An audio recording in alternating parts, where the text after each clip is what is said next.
I'm writing a piece now for my Substack page on the subject of gatekeeping, and this is a term that I've heard referred to many times, and I have a general idea, as I'm sure you do as well, what it means, but I want to elaborate a bit on the implications of gatekeeping and the implications of those who present themselves as gatekeepers. Now, no gatekeeper is actually going to say, "I am a gatekeeper," because it's not a term that is seen positively.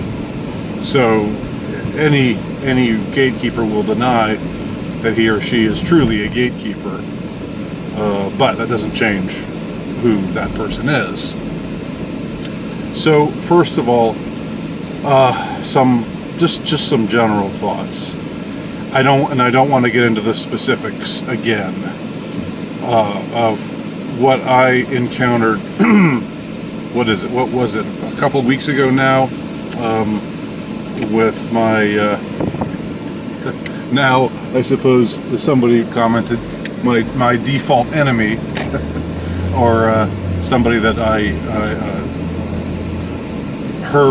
her online handle is default friend, and she was a former ally, but I pissed her off with some questions I asked her, some challenges that I made on an article that she wrote on Alex Jones, specifically with one stipulation that she included in that article, which I'm not going to go into the details about that now, but I will link you to that video if you are interested. It's on my backup channel, because anytime I talk about this subject or anything relating to this subject, I am afraid that I don't know what YouTube might do. They're capricious at best. They certainly are not they're not an institution that can be trusted to respect free speech. And I've learned that the hard way. So, what I realized through this interaction with Default Friend and her article, which was generally one that I was sympathetic to, and that's, I guess, something that's kind of unfortunate about all of this. I thought the article she wrote was generally, like, I would say 95 to 98%, good. I approved of it. I thought I agreed with it, but there was just one little thing that I just thought, no, I don't think you should be able to get away with that. That's in my way of thinking. And so that was the thing that created this what eventuated in some acrimony and hostility that she seemed to feel towards me. So I think what I didn't really know this at the time, and I didn't know to talk about it this way at the time. But what irked me was that in saying what she was saying in this article, she was basically playing the role of gatekeeper. She was saying, these are some things that you are allowed to say about this particular subject. But if you do what Alex Jones did, then that's beyond the pale. Right? And she also said, and again, without bringing up the subject, she also said, believe me when I tell you this, X. Believe me when I tell you X. And that was one of the responses that she gave. And that didn't sit well with me, because I was like, why should I believe you? It's not that I think you're a liar, but I don't think you know the truth about what happened any more than I do. You don't know it, you're stipulating a certain notion of what happened, but you don't know. You weren't there, and neither was I. And I base my thoughts on this particular subject.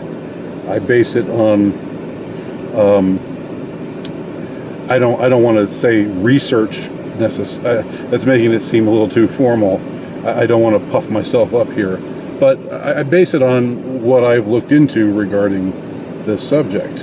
And am I sure that I'm right? No, absolutely not. But I do think that what I think and what Alex Jones at least initially thought on this subject before he was forced to recant, but I guess recanting didn't even help him because he still got sued for millions of dollars.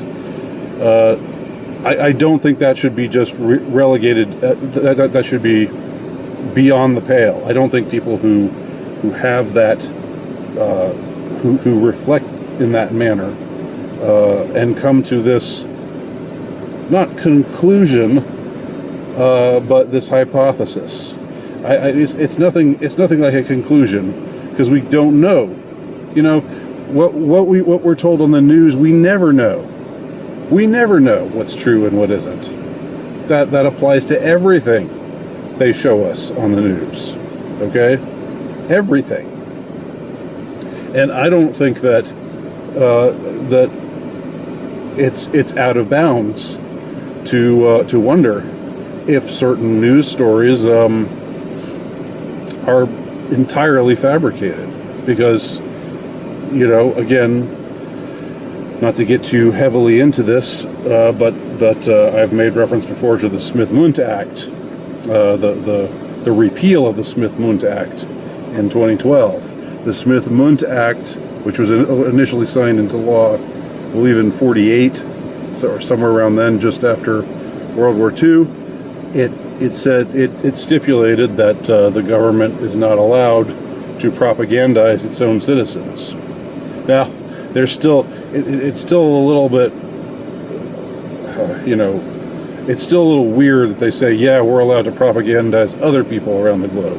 I mean, I don't think, I don't think that setting out to deceive people, or to lie to people, or to convince people of something in a dishonest way, which is what the connotation of propaganda is, I don't think that's a good thing, whether you do it to non-Americans or whether you do it to Americans. But the fact is, in 2012, that act was repealed, and it became lawful to propagandize Americans. So with that in mind, I don't think, I think you're a fool if you just trust what you're told by the news. And I again, without going into detail about default friend and the conversation between us, because again, you can review all of that in my other video, which I'll link below in the description.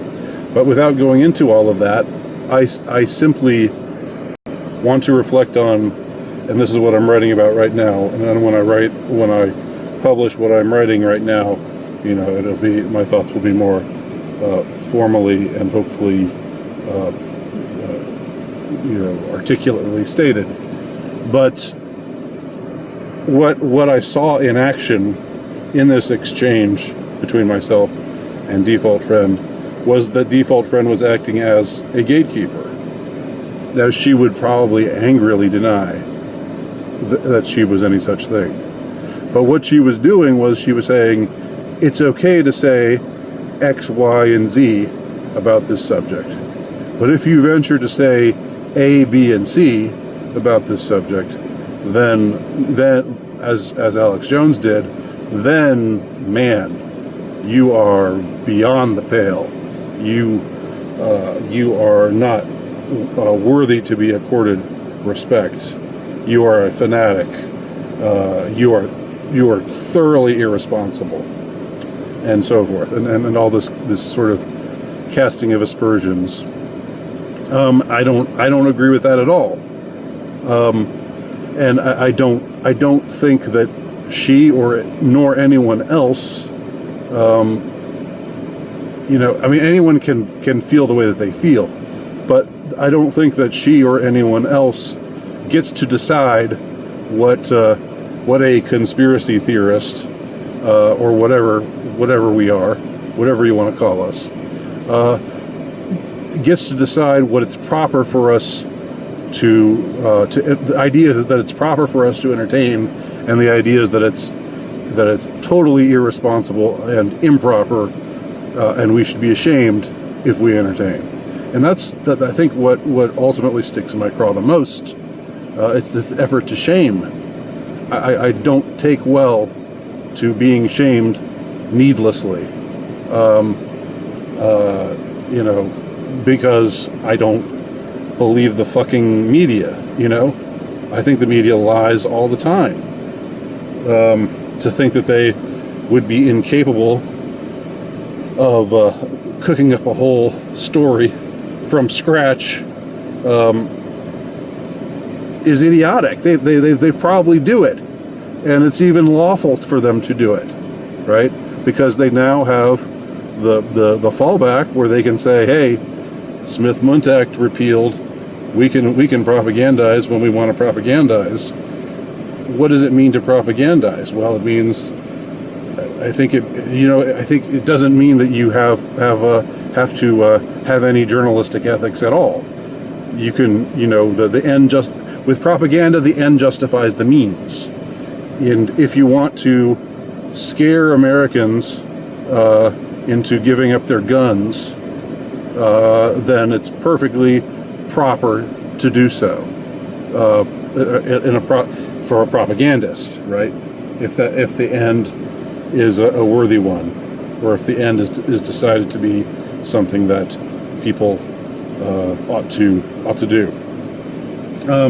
So those are my thoughts.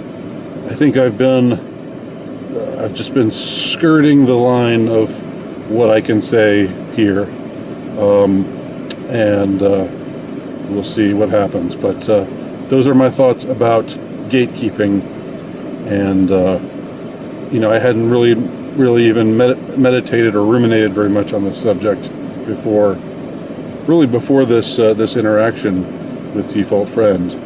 So look forward to seeing my article soon on my Substack page. Thank you for watching. Let me know if you've got questions or comments. Leave them below. And if you want to know more about what I'm talking about, what I've been making reference to, I will leave that video, the link to that video, in the description below.